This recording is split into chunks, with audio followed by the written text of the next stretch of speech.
Hi everybody, my name is Yuri.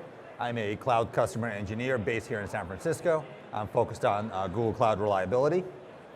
Hello everyone, my name is Anthony Bushong and I'm a customer engineer specialist focused on Kubernetes. Awesome. All right, so let's get into it. So this is us. So the first thing, and I'm sure that if you've been in this lounge all day, or if you've seen any other presentations, you've probably seen this any number of times. But since we're going to be talking about putting site reliability engineering, or SRE principles, into practice, the first thing we should talk about is what is site reliability engineering and what are the principles? Yeah, probably a good place to start.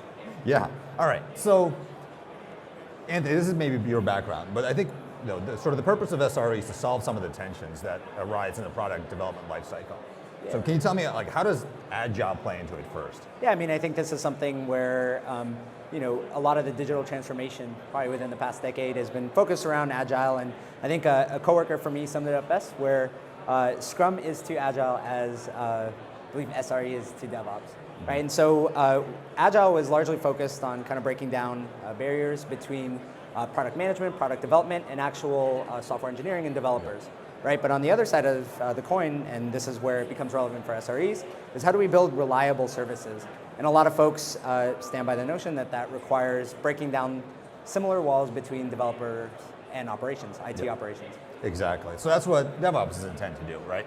DevOps is intended to bring development and operations together, give them a common incentive model, stop them from fighting, right? Eliminate that wall of confusion, where you throw code over the wall and hope it works out. Right, and ultimately just to get to market faster, right? Yeah, exactly. It requires both of these types of practices. Yep, absolutely. All right, so SRE, or Site Reliability Engineering, is essentially a specific implementation or a specific set of practices that we here at Google have found that really enable this, right? And there are 5 key areas, right? So it's about reducing organizational silos, operating with failure as a normal outcome, implementing changes gradually in an automated way, and finally making all decisions data-driven and measuring everything. So at a high level, that's what SRE is. All right? Now, what are the principles of site reliability engineering, right? If you've read the SRE book, and I see we have at least one copy of it on the back shelf, I think there are more. I don't know if those are for grabbing or not, but maybe we'll just say, no, they're not. All right, don't grab that copy. It's only for display. Set design. Yeah. So the SRE principles that we'll focus on for this specific talk are first, service levels and error budgets. And if you saw the previous talk, some of that should be familiar to you. Then we'll talk about observability. And finally, we'll get into release engineering. All right? Yeah, sounds good. All right, so let's start by talking about service levels and error budgets. So this is a famous line that in some ways I think underpins a lot of what SRE is all about, and that is that 100% is the wrong reliability target for everything. Yeah, we have a couple posters, but I am curious to hear, so can you explain a little bit about the methodology or the understanding behind that? Yeah. Like, why isn't it a good target for reliability?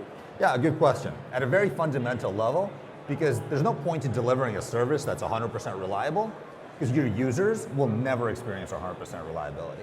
The methods that they use to connect and consume your service are not 100% reliable, and they never will be, right? You've all got phones, you all use mobile networks, you all use the Wi-Fi at the conference. None of that stuff is 100% reliable, right? So what is the point of running a service that's 100% reliable that users will never benefit from, right? The second thing is, the only way you actually achieve 100% reliability is to eliminate all changes, right? Change is risk. Risk means failure, means downtime. So the only way you prevent any downtime or any performance issues is by removing all change, which means you can never do anything. You can never build anything. You can never advance the service in any meaningful way, right? So that's why 100% is the wrong target. Okay. So then, if the 100% is the wrong target, right, what is the right target? Okay. What is the service level objective that your service should deliver on? And conversely, what do you do with that gap between 100% and your actual SLO, right? And then that's the error budget.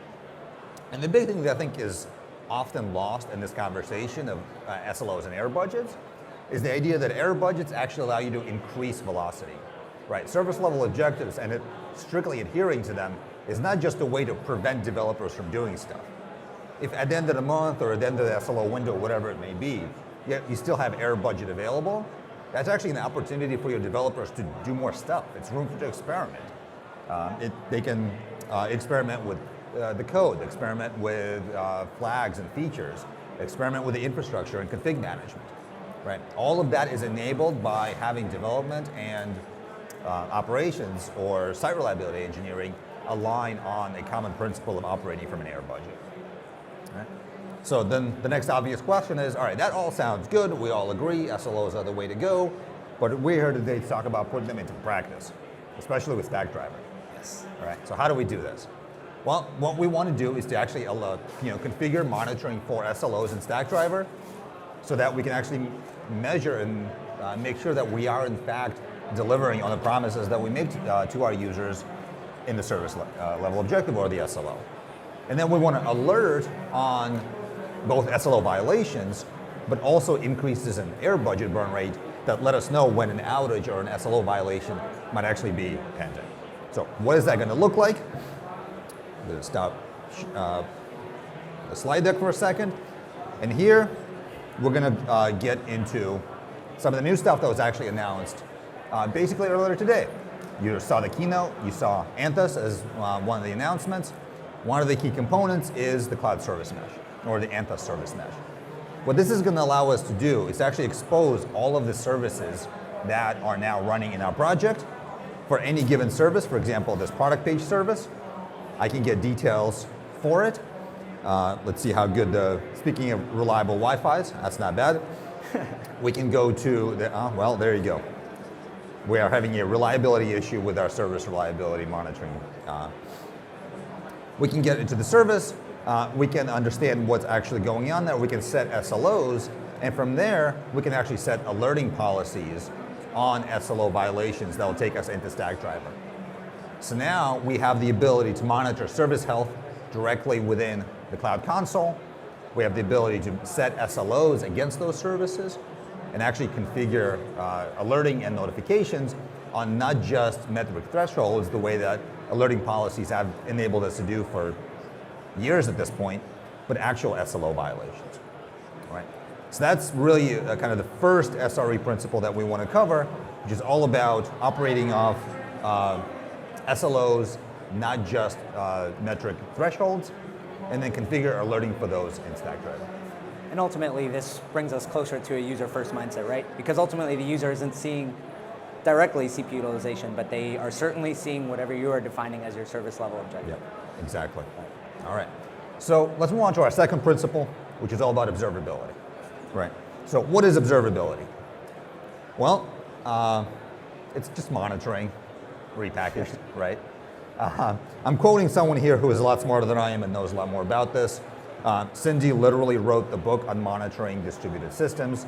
If you haven't read it, you should. It's really good. And she is, like I said, knows this stuff a lot more than either one of us do. But essentially, observability is the combination of what we often refer to as the golden signals, right?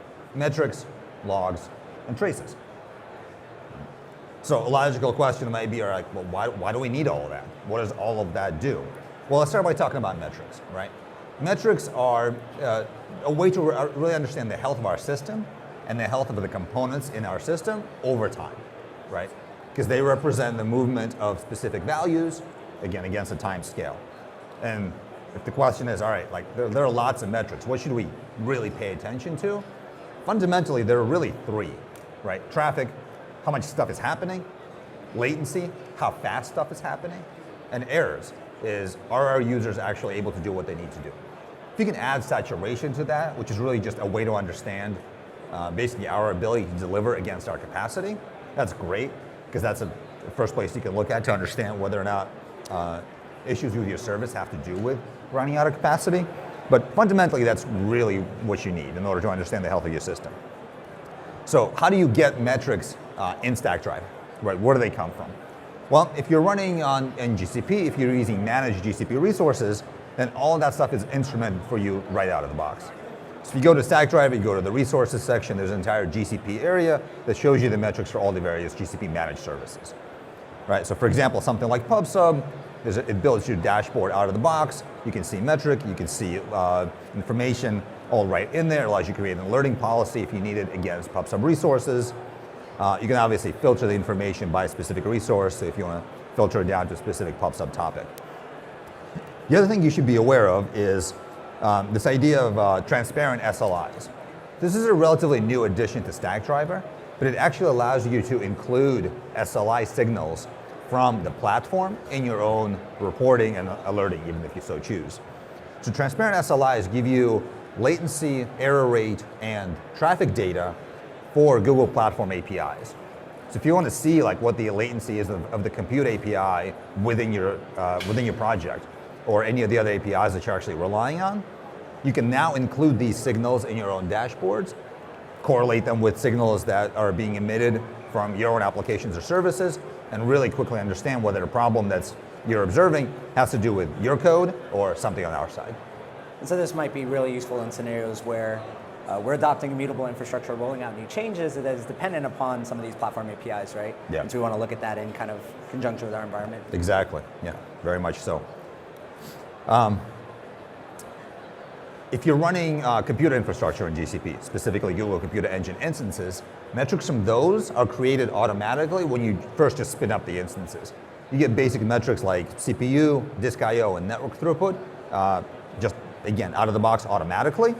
You also have the option of installing the Stackdriver monitoring agent on those instances to both capture additional information, like memory, for example.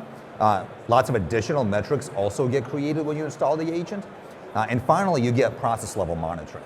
So you can actually see whether or not a particular process on your instance is running, how much resources it's consuming, and then you can create alerting and things like that against that process as well, if you so choose. So there's a lot of value to using the monitoring agent. And finally, just a kind of quick dive into custom metrics. Right? Let's say that you want to emit specific information from within your application. You have a few options there. Your first option is to actually use the Stackdriver monitoring API directly. The big advantage of doing that is that it gives you full control. You control exactly against which resources the metrics are written against, how often they're written, right? What the labels are, all that sort of thing. The big trade-off obviously is complexity, right? You have to manage all of that stuff. Your second option is to use OpenCensus, which is a library that does both distributed tracing and metric instrumentation for a subset of languages that it supports. And that's the big advantage, right? You can actually use a single library to do both tracing and metric instrumentation. The big sort of trade-off there is that the language support is a little bit uneven. Not every language that OpenCensus supports today will actually let you do both traces and metrics. So you kind of have to look at like where are you writing your application in, and what can you do. And then the last option is Prometheus. So this is an open source monitoring tool. Lots of you may be familiar with it. I saw someone here earlier with a Prometheus shirt on. It gives you additional visibility into the infrastructure that the Prometheus basically instrumentation is running on. The big trade-off there is that if you want Prometheus metrics to show up in Stackdriver, the only way that works today is if you have Prometheus running in Kubernetes. So if you install it on the GKE cluster and then patch that deployment with a Stackdriver collector, you can ingest those metrics into Stackdriver. Okay. So the last part about Prometheus is that it allows you to ingest, you can ingest Prometheus metrics into Stackdriver, but the only way you can do that is if Prometheus is running in Kubernetes, because you can patch that Prometheus deployment with a Stackdriver collector and ingest those metrics into Stackdriver. Right. The second kind of signals we're going to talk about is logs, right? So logs are very much events, right? What happened at a specific point in time, right? They could be structured, they could be very unstructured, as we've learned when we are trying to build some demos, right? Sometimes you get a log entry that's just like one massive line of text, then you don't know what to do with it. So there's lots of places where they come from, there's lots of data to store. There are a few different ways to get logs into Stackdriver logging. Obviously, all of the GCP services emit logs natively. There's nothing you need to do there. There's no setup at all. For your services, we have client libraries for Stackdriver logging that you can use to, again, send logs to Stackdriver. And then if you're running on Kubernetes, you can use Fluentd to basically just have your containers write logs to standard out or standard error. And then Fluentd will just ingest those logs and send them to the Stackdriver backend. And finally, traces, right? So traces are all about latency, especially understanding service-to-service communication latency in distributed systems. right? So this is highly structured data, right? They're made up of spans and child spans. One trace is scoped to a specific request. And a few examples of how you use tracing to get this data into Stackdriver. So the first option is you can use the trace agent. So this is something you literally just include in your code. You put it in as the very sort of the top of the file, and it'll trace all requests in and out of that particular service. The big advantage of using the Stackdriver trace agent is that it's really easy, like literally one line of code. The big trade-off of using it is that it doesn't give you any control, right? So you can't actually manually create spans, or you can't manually create traces of spans, right? It'll just do tracing for you. Your second option is, again, open census. So we talked about that at the beginning. It gives you, a lot more control. The big trade-off there is complexity. And then your third option is open tracing, which is another open source tracing library. The trade-off of open tracing is that it only does tracing. It does not do both tracing and metrics the way that open census does. So however, so how do people, it seems like there's a couple distinct libraries. Yeah. Open census, open tracing, how do folks actually navigate that space? Yeah, that's a great question. And the good news is that these two projects are actually merging. So here's the link to the Medium post that you can see in the deck here, and you can find this on Medium pretty easily. But open tracing and open census are actually going to merge.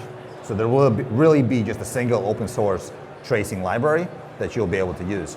I don't think this is going to happen like tomorrow, but this is very much the direction of these two projects. And I say this as a sort of an outside observer. I'm not myself a member of either of these projects. All right. So to kind of wrap up this particular section, right? Observability, or the ability to understand what is happening in your system, is really the combination of three major signals, right? Metrics, logs, and traces. Stackdriver gives you a common backend to collect all that information. We've talked about some of the options that you can use to do so. You should do that. It gives you much good information that you can use during incident to do troubleshooting. And I think just anecdotally from my perspective, some of the exciting stuff about Stackdriver specifically is seeing folks kind of come in standardizing on Prometheus and being able to see that there is that integration. Yep. But there's also, on the flip side, a lot of native integration just into those GCP resources, almost a no-op to set up, right? Yep. Exactly. So, all right, so now let's talk about our third principle, which is release engineering. All right, so I'm going to use this switch. It should look the same if it worked. There it is. All right, cool. So, the last SRE principle that we're going to cover today is release engineering. And so I just want to get a quick show of hands for folks when they think about release engineering. Does Stackdriver come to mind, or monitoring in general come to mind as a forefront principle or piece of release engineering? Show of hands. Anyone? I'm just saying, I'm not putting my hand up for that one. Okay.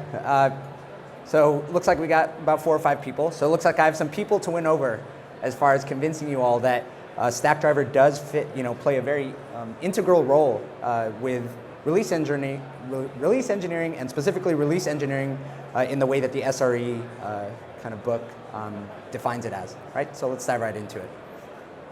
So this is an actual quote. So chapter 8, for those of you who haven't had the chance to comb through the SRE book, chapter 8 covers release engineering as a whole, right? And so I think this ties back to the initial kind of discussion point that we had in that first, second, or third slide, talking about how if we want services to be more reliable, it requires to invest upfront in reliable and, in my opinion, standardized release processes. Right? It's essential that when we define these upfront, that developers, SREs, and release engineers actually work together. Right? So talking about breaking down those boundaries, oftentimes is investing upfront in kind of deciding what that process looks like. And so a lot of that has been kind of looped into a lot of the buzzwords of continuous delivery, continuous, CI/CD. Right? I think J. Paul Reed, at one of the DevOps days, I think in Atlanta, really had my favorite definition of continuous delivery. And that's getting your entire organization to care about release engineering and I think quality assurance, and he goes on to say in a way that it had never cared about them before. And so what we're going to see here is we're going to talk about what release engineering actually means in the context of SRE. And then we're going to talk about how quality assurance and Stackdriver all kind of fit into this picture, right? So in chapter 8, who knew these 4 principles by heart? No? Okay, so we're going to talk about what the SRE book kind of defines release engineering as, and it's really reliant upon 4 key pillars. and that's SelfService Model, and I've tried to sum them up in kind of single word summaries. So that's being able to provide automation to your teams, right? So as we break out into this microservices world, into this two pizza team world, each of these, without the investment in release engineering up front, results in bespoke processes that often, especially I see it folks as they start to transition into Kubernetes, people fall into the local optimum trap. Everyone is writing their own little automation, bash scripts, what have you. I'm guilty too. For all my demos, I don't always use the tools that I'm showing up here. Sometimes I'll just write bash. But ultimately, we want to create a self-service model for folks and for teams to be able to adopt, right? And so we, I think there's a lot of that in the higher level SRE principles of just automating away toil, right? I won't touch too much on high velocity and hermetic builds, but I think a lot of this is being able to tie this to immutable infrastructure in Docker, right? Folks expecting to, if I have a Docker file and I have a repository, this build should behave the same way no matter where I'm running it from. And also just being able to, rather than doing hot fixes and SSHing into the machine and just trying to figure out what's going on and making those changes, being able to just tear away infrastructure and deploy a brand new resource and really treating our infrastructure as immutable, really tie into these middle to high velocity and hermetic builds pillars. But the last thing I'm going to talk about is the enforcement of policies and procedures. And so the way I see this is that a lot of folks, a lot of us get excited about technology first, and we get excited about tools first. But when it comes to the pillars of release engineering, oftentimes we want to reflect our own business processes that we, or compliance processes that we're held accountable for, and the policies that are specific to our culture, or to the way that our team actually does things. And so I kind of sum that up as configurability. So the two pillars of release engineering that I'm going to focus in on is automation and configurability. Now, so for folks who kind of take these words as face value, it kind of seems like they don't have a whole bunch in common, right? I think the SRE book talks about automating away releases to the point where engineers are only needed if there are issues. But that seems a little bit different from folks adopting configurability to match whether it's shipping off to specific business units to perform kind of end-to-end tests or functional tests, or being able to basically introduce these breakpoints where automation is not possible, right? So human approval processes. Finding a sweet spot between the two is often very difficult. So we're going to try and do that in the next 5 minutes. To solve that requires an ops-centric CI/CD kind of approach. So what I mean here is, and so here's just another warning, if every team is figuring out their own deployment processes, you want to avoid that local optimum trap. And we really want to design for an ops-centric continuous delivery pipeline, right? So this is the ability to have a single pane of glass to see how all of your deployments for different services are progressing, and being able to have that basic kind of auditing trail of what has been deployed with integrated monitoring. And so this does require a bit more management effort compared to some of the other kind of methods that are outlined on this slide, but it really is worth it to achieve that balance between configurability and automation. So let's actually take a look at what that means. And the context that we're setting for this today is utilizing a tool called Spinnaker. Can I get a show of hands of who knows Spinnaker? Okay, most of the room. All right, now we're wading into familiar territory. So, and we'll also be talking about how this fits together with Stackdriver. Right, so Stackdriver I think needs no introduction. We've covered it in depth. Provides a holistic solution across logging and monitoring. And Spinnaker is an open source continuous delivery tool. Again, really focused on what happens once you have an artifact, and how can we have cloud native APIs to roll out things to VMs or to Kubernetes itself. So Spinnaker is an open source project. I think it's was initially got its fame at Netflix, but Google has contributed to the project as well. So Spinnaker, if you're not familiar with the basic building blocks, I'm just going to quickly touch on them. That we have the notion of pipelines, stages, and tasks. Right. So these are things that can define. You'll see here in the sample pipeline that we are triggered off of a new image or new version of an image being pushed to some type of registry. I think if you're to do this within Google, you might set up a PubSub trigger once something is pushed out to Google Container Registry. And then from there, we may have multiple different stages that define let's say a Canary deployment or something like that, right? So this pipeline is just a sequence of actions. So let's start with the common pattern here that I think I've seen a lot of customers that do experiment with Spinnaker kind of take on, and this is manual judgments. So this is the ability within our pipelines to actually define a human approval step where this might be something where QA is monitoring for n minutes or n hours, and they're looking at a dashboard and trying to decide whether or not a pipeline should move forward, right? So I think an example is folks looking at observability across a Canary deployment, right? But I think, and I believe this is a quote from someone from Netflix who blogged about manual judgments, and they talked about oftentimes it is just a board developer staring at a whole bunch of graphs in a dashboard that's, or combing through structured or unstructured logs and trying to figure out whether they should move forward or roll back, right? And so the challenge with this is not only do developers sometimes find this boring, some developers, not all, but this is also challenging at scale, right? If we are deploying more frequently and we are introducing more microservices into our environment, how are we actually, what becomes the bottleneck? Does release engineering become the bottleneck because every human must, every pipeline requires someone to watch a dashboard for an hour? At scale, it becomes challenging.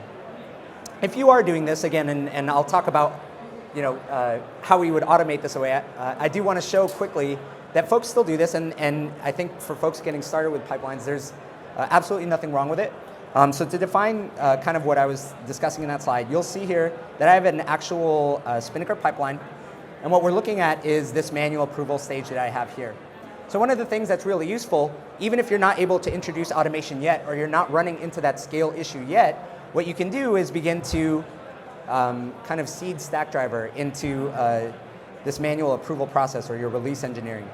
So what we're able to do, actually I already had that open, so let's just take a look at it. What we're actually able to do is within Metrics Explorer in Stackdriver monitoring, we can look at our metrics here and actually create filters or group specific metrics and actually create a dashboard with that. So a fairly easy win if you're utilizing Spinnaker is to be able to create custom charts that you want folks to be able to look at for relevant metrics to help them make that decision if they should approve a pipeline to move forward or not.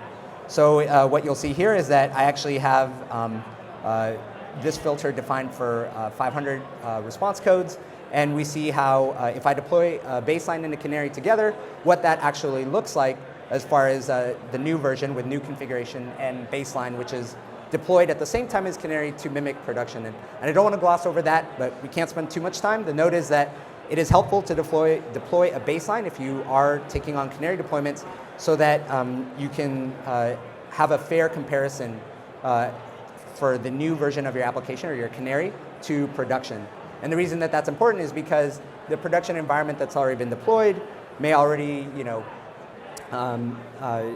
they may have already filled a cache from the database, and this is something that a baseline would have to do from scratch, much like a Canary. Right? So the first thing you're doing before you even introduce really any automation is that you're basically making you're making that decision of whether to move forward or roll back standardized. That's right. You're saying, instead of making it a subjective decision, look at this dashboard, compare the thing. If it looks good, move forward. If not, look back. Precisely. I think that Spinnaker frames it in that way to provide instructions on this manual judgment.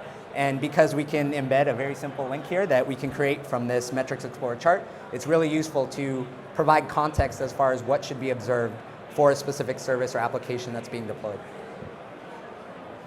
So that being said, if we can introduce automation, we want to, right? So Spinnaker and Stackdriver as a combination allows for this as well. So here you're looking at is an actual, I should have noted that the Canary and baseline that I was presenting is deployed into a Kubernetes environment. And so you'll see here, this is sort of what I was looking at within that dashboard. We have a baseline, we have a Canary, and both of these are actually exporting Prometheus metrics into Stackdriver. And then we are led to a place called Canary Analysis and Kayenta in the diagram. And so what are these? So one thing you should know about Spinnaker is that it is based, a microservice-based platform. So Kayenta is one of these services that is part of Spinnaker that provides automated Canary analysis. And so what this means is that if we have metrics, we can actually begin to create automation where we define, based on these metrics, based on what we're looking at for a non-production environment, can we get a score, and based on that score, should that pipeline automatically move forward, right? So this is where Kayenta and Stackdriver come into play. Again, Kayenta is used to automate this Canary judgment, and you can introduce this as a stage in your Spinnaker pipeline. It doesn't involve a human operator to judge the releases. We are distinctly taking this from the metrics that we are collecting within Stackdriver.